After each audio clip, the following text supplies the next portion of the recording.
14వ తారీఖు కూడా మే 14 ఉదయం గడియల్లో కూడా మరి కొంత పోలింగ్ జరిగింది.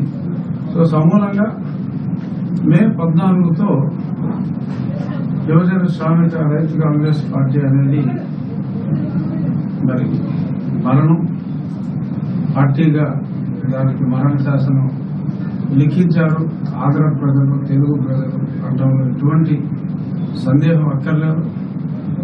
నాకు చాలా ఆనందకరమైన విషయం ఏంటంటే మరి ఇదే మే 14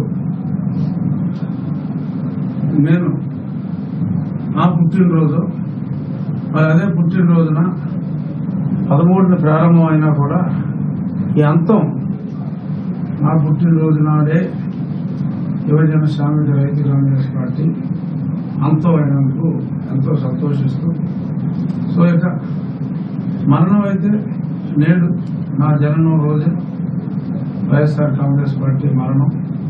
మరి దానికి పెద్ద కర్మ జూన్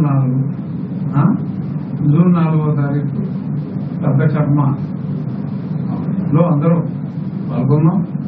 యువజన శ్రామిక రైతు కాంగ్రెస్ పార్టీకి ఇంకా రాజకీయ చిత్రపటంలో ఆ పార్టీ ఉండే అవకాశమే లేదు. ఎంతోమంది ఎందుకు ఇంత పెద్ద మెజారిటీ వస్తుందని మీరు అనుకుంటున్నారు?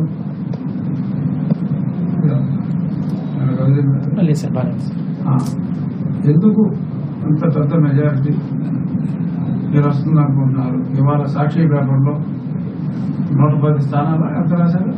112. వైనాట్ 175 నుంచి 112కి వాళ్ళు వచ్చారు.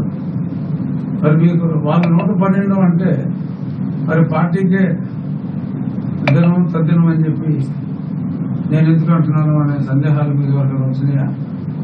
మీకు కూడా అదే ఒపీనియన్ లో ఉన్నారా? మీరు చెప్పండి సార్, తర్వాత అడుగుతారా? నాకైతే ఎటువంటి సందేహం లేదు. ఎందుకు అంటే 2 ముఖ్య కారణాలు. గతంలో నేను 4 సంవత్సరాలుగా రాష్ట్రంలో చెప్తానే ఉన్నా ఏ కేటగిరీస్ ఆఫ్ పీపుల్ అన్హ్యాపీగా ఉన్నారన్నది. బట్ ఇప్పుడు ముఖ్యంగా మొన్న ఎంప్లాయీస్ అంటే ఆల్మోస్ట్ వాళ్ళ ఫ్యామిలీ మెంబర్లు అందరూ కలిపితే సుమారు 40 లక్షల మంది, అంటే 4 కోట్ల ఓటర్స్ లో 10% 40 లక్షల మంది వారు వారి అనుబంధ కుటుంబ సభ్యులు ఉంటారు. 4,50,000 మంది ఓటు వేశారు.